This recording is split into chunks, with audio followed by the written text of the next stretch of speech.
Hi! Compounding பத்தி இன்னைக்கு இந்த வீடியோல பார்க்கலாம்.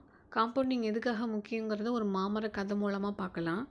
ஒரு மேங்கோ சீட நீங்க மணியா இமேஜின் பண்ணிக்கோங்க. இப்ப நீங்க ஒரு மேங்கோ சீட நட்டு, அதுக்கு தண்ணி ஊத்துனீங்க அப்படின்னா, அது ஒரு மரமா கிடைக்கும்.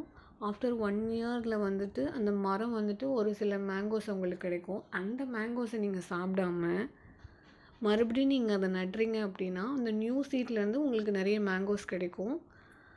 இதே ப்ராசஸை நீங்கள் சேமா கன்டினியூ பண்ணிகிட்ருக்கீங்க அப்படின்னா ஆஃப்டர் 10 இயர்ஸில் ஒரு சிங்கிள் சீட்லேருந்து ஒரு மாந்தோப்பையை நீங்கள் உருவாக்கலாம். அதே மாதிரி தான் காம்பவுண்டிங்கும். Your money grows exponentially when you reinvest the returns. இப்போ நீங்கள் ஒரு 1000 ருபீஸ்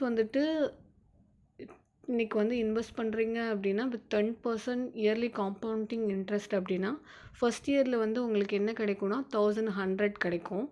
செகண்ட் இயரில் அந்த 1100ங்கிறது 1210 மாறும்.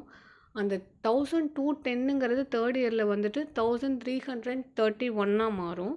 ஆஃப்டர் 10 இயர்ஸில் உங்களோட 1000 ருபீஸ் 2593 மாறும்.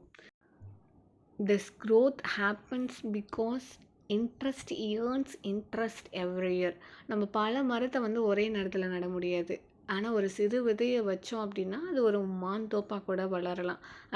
அதே மாதிரி தான் காம்பவுண்டிங்கும் உங்கள் பணத்தை பெருசாக்கும். எப்போ இன்வெஸ்ட் பண்ணதுன்னு யோசிக்காமல் இப்போவே ஸ்டார்ட் பண்ணுங்கள். தேங்க்யூ.